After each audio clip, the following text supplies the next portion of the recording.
name is Patrick McCabe. I've always had really messed up teeth growing up, like atrociously bad. Due to that and a few other things, I got my wisdom teeth out really late in life. Most people who undergo the process get them out sometime in high school or at the very latest, early into their college years. But I was different. I didn't even sit down for a consultation until after graduating college. The process was incredibly painful and one of the most irritating things I've gone through in my entire life. I'm not going to bore you with all the details about my recovery, but there is something you need to know. For whatever reason, the pain I was experiencing was so bad that I couldn't sleep through the night without taking pain medication. I developed this system where I would wake myself up every 3 hours to take another pill, cycling between the two medications I'd been prescribed. It was awful, but it was the only thing I could do to prevent these massive toothaches that would quite literally have me in tears. It should go without saying that my sleep schedule was downright awful during that period. My body started getting used to 3-hour cycles of sleep, followed by periods of being awake, and it was difficult to return to normal even after my recovery was over. That was honestly the worst part, the sleep. It was not normal, I'm telling you. I didn't even feel human after a while. It was like I had become something else, constantly waking up and going back to sleep. I don't even want to think about it. One night, I'm pretty sure it was during the first week of recovery, I was up at like 4 a.m. to take my meds again. For whatever reason, I couldn't fall back asleep afterwards. I don't know if it was because of my condition or because the AC had stopped working, but it was really hot in my room, way hotter than usual. I remember tossing and turning for like 10 minutes before deciding I had to do something about the heat. The only thing I could think of was to open my bedroom window, which I did. That helped a little bit, but I still couldn't sleep. So there I was, lying there miserably in bed, praying with every fiber of my being that I just fall asleep. But of course, I didn't. At one point, I started picking up on this strange noise coming from outside my window. I never slept with my window open, so at first I figured it was just some normal outside sound that I wasn't used to hearing. But the more I listened, the more I got the feeling that it wasn't a normal sound. It sounded almost like scratching, as if some kind of animal were dragging its claws on something. That's the best way I can describe it. At one point, the noise got louder, and I realized it sounded like it was coming from above me, from the roof. And then, a few seconds later, the noise started moving above me, gradually fading out of earshot. I was pretty positive at that point that it was some kind of critter messing around on the roof. My family lives in a woodsy area, so we've had our fair share of curious raccoons and pest infestations. I really wanted to just ignore it and go back to sleep, but I knew my dad would be livid if something burrowed into our attic again, so I had to do something. Plus, it wasn't like I was on the brink of falling asleep anyway. I was wide awake. So without much thought, I threw my covers off, jumped out of bed, and started making my way to the garage. From there, I grabbed one of my dad's heavy-duty flashlights and walked back through the house to the back door. My room sits on the first floor near the back of the house where the roof is the lowest, so I figured I'd check over there first. I made it to the spot outside my bedroom window and started sweeping the flashlight beam across the roof. I didn't see anything up there, so I sighed and figured the animal had crawled to a different part of the roof in the time it had taken me to get outside. I started walking around the house, trying my best to illuminate as much of the roof as possible. All I really needed to do was scare the animal away, which would be pretty easy if I could just find the damn thing. I was standing near the front of the house where the roof is nearly twice as high when I spotted something shift in the corner of my flashlight beam. With one quick flick of my wrist, I shot the flashlight toward the spot I had seen movement and nearly passed out. There, standing on the roof, was a person. Not an animal, not a pack of animals, but a fully grown human being. There was a naked human being standing on my roof, frozen in the beam of my flashlight. I screamed, I couldn't help it, and as soon as I did, the person on the roof started moving, almost like they were allergic to the light of my flashlight. I tried to trace their movements with the light, but they were absurdly fast. Until that moment, I didn't know it was possible to move so fast barefoot, let alone on the loose shingles of an uneven roof. They started making their way back to where my room was, and I sprinted around the house to intercept them. I don't even know what I was thinking. I should have just ran back inside, but there was some deep instinct in me that prevented me from backing off. I yelled for my dad as I ran, hoping he'd be able to get outside in time to help me ward off or restrain the psycho on our roof. I made it to the back of the house just in time to see the person preparing to jump off the roof. My first thought was that there was no way. There was absolutely no way a person could jump off that roof without suffering serious injuries, even from that lower point. Surely they'd have to find another way down. But without hesitation, the person jumped, slamming into the concrete with a deafening thump. The shock of what I was seeing had me frozen in place at that point. I couldn't even process what was going on because of how insane it was that someone had actually just jumped off our roof. I don't know how he didn't shatter every bone in his legs. My dazed shock only lasted a split second, but that was enough. The person immediately got up off the paver stones and charged toward me, tackling me to the ground. He started clawing at my eyes, almost like he was trying to rip my face off. I screamed and kicked, but I couldn't get him off me. He was grunting and spitting, and there was no logical explanation for how someone like that could be so strong. I started feeling blood pouring down my face, and in that moment, I thought I was gonna die. But then, over the sound of my own screaming, I heard the back door burst open. Seconds later, my dad was pulling the person off of me, cursing and yelling like it was life or death. I got up off the ground just in time to see that psycho breaking free of my dad's grasp, completely covered in my blood. Instead of continuing to attack me or my dad, he ran to the edge of our yard, scaled our backyard fence, and disappeared into the darkness. My dad and I stood there in shock while the sounds of his footsteps crashing through the forest faded into the distance. I'll fast forward through the rest. I had to go to the hospital that night. My dad almost crashed just trying to get me there. I had lost a ton of blood, and the doctors had to give me all sorts of shots to prevent me from getting any infections or diseases that guy might have had. It was a nightmare. The one saving grace was that my mouth was basically untouched, so my teeth didn't need to be re-examined. The police were useless, not like they could have done much anyway. They said searching the woods would be unfeasible given how vast it was, and insisted that simple security cameras would have prevented the whole thing. My dad later discovered that the person on the roof had been trying to dig into our attic, just like an animal would. Ironically, it wasn't my dad or me who was the most affected. It was my mom. She cried about this incident so many times, and she was actually the one who went ahead and upped our home security. I still have no explanation for what happened that night. Who that guy was, where he had come from, and how he had even found our house are just a few of the 1,000 questions about that night that I fear will never be answered.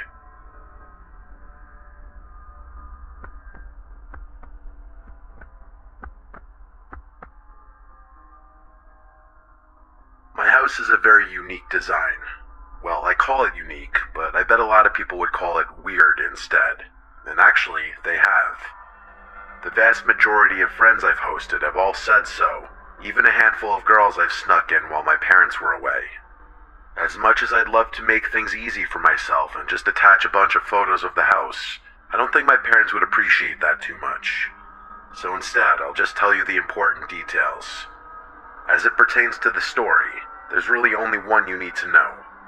You know how most houses have a porch or a walkway leading up to the front door? And there's usually some sort of covering above the door, maybe called the door canopy?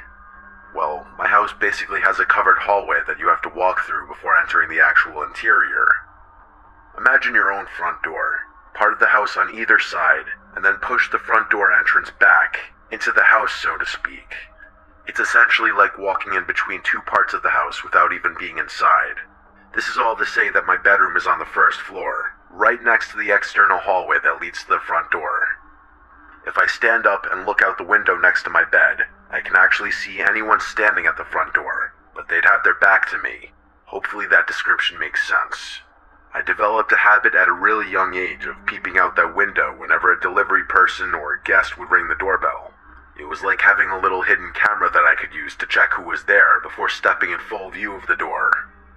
What I'm about to tell you happened just a few months ago, at the very beginning of the summer. My parents were out of town for the week, so I decided to take advantage of the situation and let my girlfriend Anna sleep over for a few days. Normally, my strict and traditional parents would be very opposed to anything like that, but what they didn't know wouldn't hurt them. Plus, they'd met Anna a million times, so it wasn't like I was bringing an unwelcome stranger into our home. The first night was relatively uneventful, just a chill movie night with some snacks and a few glasses of wine. We went to sleep at a reasonable hour and went for a dip in the pool the following morning. I'm not really much of a party person, and neither is Anna, so we were more than happy to just spend some time together relaxing, playing games, and watching TV. The second night was when things went down. It was probably sometime around midnight. We were pillow talking in the dark, about to go to sleep, when I heard something from outside. It sounded like a screeching, or something being dragged. I shushed Anna and listened, trying to figure out what I was hearing. It sounded like it was coming from the driveway, which is off to the side of the house. That alarmed me, mostly because it meant the sound was coming from really close to the actual house. I listened a little while longer, and realized it was the sound of one of my dad's trash cans being moved around. He sometimes keeps them in front of the garage, and I was pretty positive I had seen a couple of them out there earlier that day. My first thought was that he hadn't fully emptied them and some animals poking around looking for scraps or food or something. Still though, animal or not, hearing things moving around in your driveway is creepy, especially when you're the only one home and it's too dark to see anything. I told Anna to stay put, telling her that I was going to go shoo away the raccoon or other animal that was rummaging through the trash. Then, I calmly walked out of my room and over to the front door. I flicked on the switch for the exterior lights, but they didn't illuminate the driveway enough for me to see anything, just the front yard and the porch.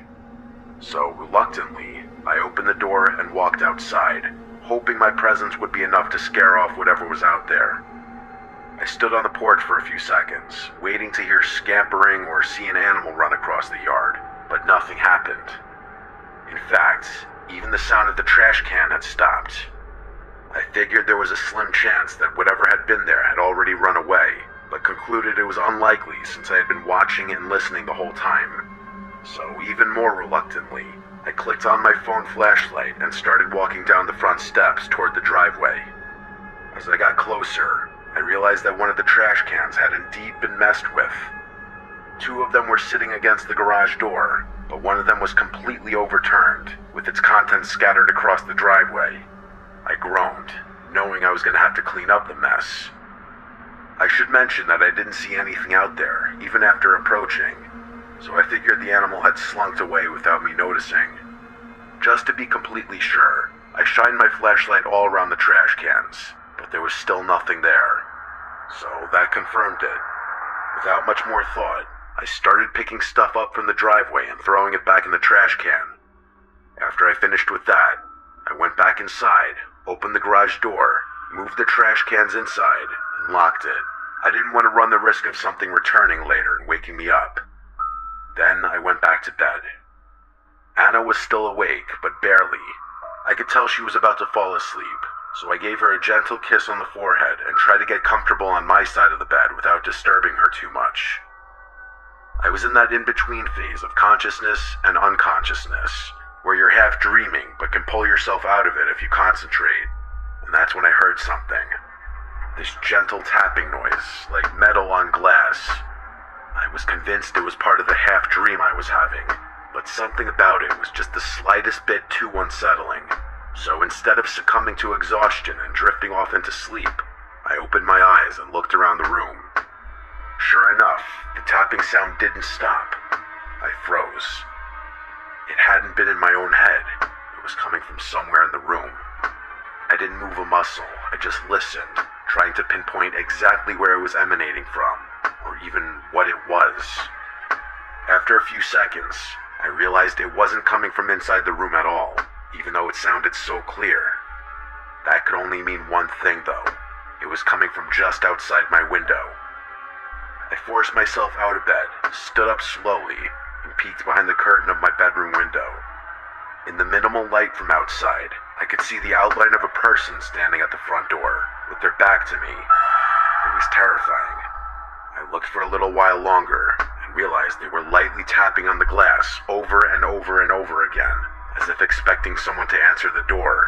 But that was insane. It was past midnight, and none of the house lights were on. I tried to make out more details about the person, but I couldn't see anything distinctive without more light. As I was standing there watching them, I noticed them start to turn around. Without thinking, I ducked under the light just in time, and I felt my heart start racing. I must have stayed crouched behind the window for a full minute, terrified that they had seen me. I didn't want to look again, but I had to. With a deep breath, I mustered up the courage to take another look out the window. Slowly, I stood back up, peeled the curtain back, and instantly regretted it. There, just 2 inches from the glass, was a face staring back at me. I yelled and recoiled from the window, yanking the curtain shut again. Even though we were only face to face for a split second, I was able to make out that it was a man with shriveled-looking skin, like someone whose face was melting away. As I fell back onto the bed, still yelling uncontrollably, Anna woke up. I screamed that there was someone outside, then made sure my bedroom door was locked before grabbing my phone and calling the police. The cops showed up a little over 10 minutes later. Anna and I stayed locked in my room the entire time. I really wanted to run to the front door to see where the creep had gone, but Anna was clutching onto my arm and wouldn't let me. When the police finally arrived, I let them inside and told them everything I had seen. They did a quick sweep of the house, and with my help, we confirmed that there was no sign of forced entry, and the entire house was locked up. That put me at ease, but it still didn't explain why that guy was creeping around my house and where he had gone. Eventually, after walking the perimeter with their flashlights and poking around the yard, they told us they didn't find anything unusual. One of them told me to call back should I see that guy again. Then they left. The rest of the week passed without incident. I ended up telling my parents, who, to my surprise, didn't seem overly concerned about it. We don't exactly live in a sketchy neighborhood, so I was surprised that they were being so nonchalant about the whole thing. To be fair, though, their reaction made me feel like I was overreacting a little bit.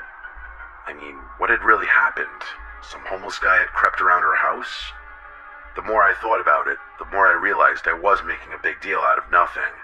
But if that were the case, I probably wouldn't be writing this. The reason I'm writing this now is because for the past few nights, I've woken up randomly in the middle of the night to strange noises coming from outside my window. Not my trash cans moving around like what I had heard before, but different sounds. I told my dad about them, and he's actually planning on installing some security cameras around the perimeter of our house. But still, I can't help but feel like that guy showing up at my house wasn't a one-off thing. If anything else happens, I'll be sure to send a follow-up.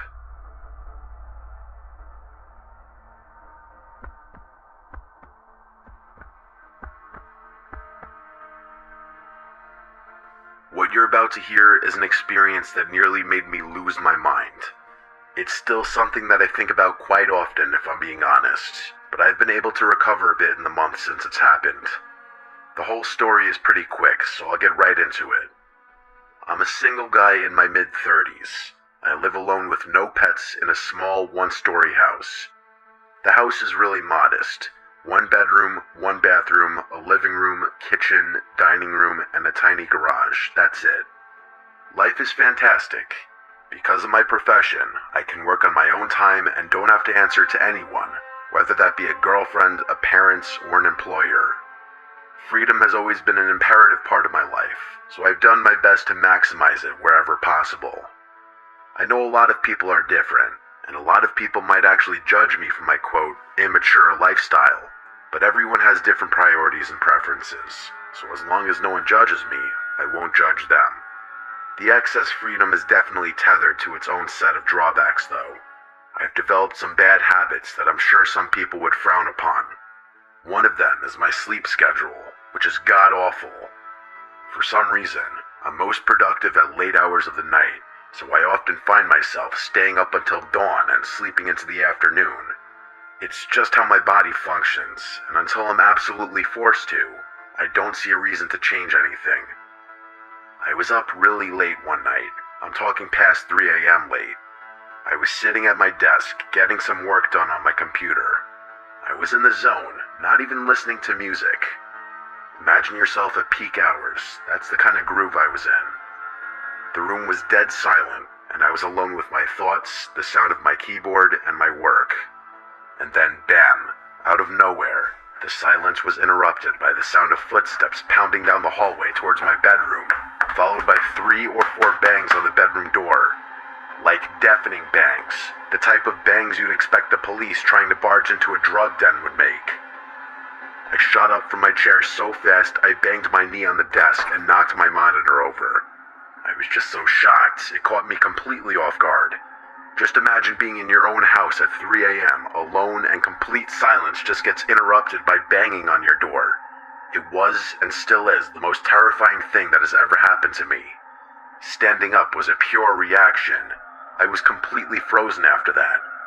I had my eyes fixated on the door, dreading the moment I knew was coming. The door bursting open and someone barging into my room. Me having to fight a complete stranger in pitch-black darkness. But it never came.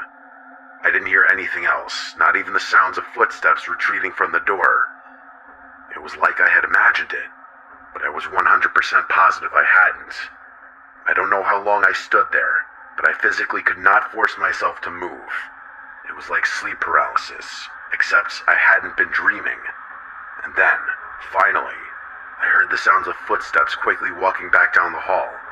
So someone had been there. I don't know why, but hearing those footsteps again unlocked my brain. Without thinking, I grabbed an empty beer bottle off my desk, ran to the door, and started chasing after whoever had broken into my home. I didn't even try to be quiet. I screamed at the top of my lungs like a lunatic, hoping that would give me the extra adrenaline I needed. I ran through the entire house, screaming, but I never found anyone. My house isn't that big. There aren't many places someone could hide. But even after checking every room, there was no one there. All the doors and windows were locked too, which was even more confusing. My bout of confidence was completely drained after that, and I felt fear start flooding back in. I sprinted back to my room, locked the door, and called the police. In the time it took the police to arrive, I listened to my surroundings in complete silence, but never heard anything. When the police finally showed up, we searched the house together, but found nothing. One of the officers tried to convince me that whoever had been there had left, but I insisted that everything had been locked up. He told me I had probably overlooked something, and it took everything in me not to curse him out right there. I know for a fact that nothing had been unlocked, but that didn't explain how that person had gotten into and out of my house. Unless I had imagined it, but I know I didn't. For the next week, I was a psychological mess. My brain refused to accept that I had imagined something so vivid, but I couldn't conceive of a possible way that that person had gotten into and out of my house. I'm much better now, but there was a time where I had trouble sleeping, eating, working, everything. Even now, the only explanation I can think of is that I somehow didn't notice an unlocked window or door in my house. Still though, why anyone would crash through my house just to run away is a complete mystery to me.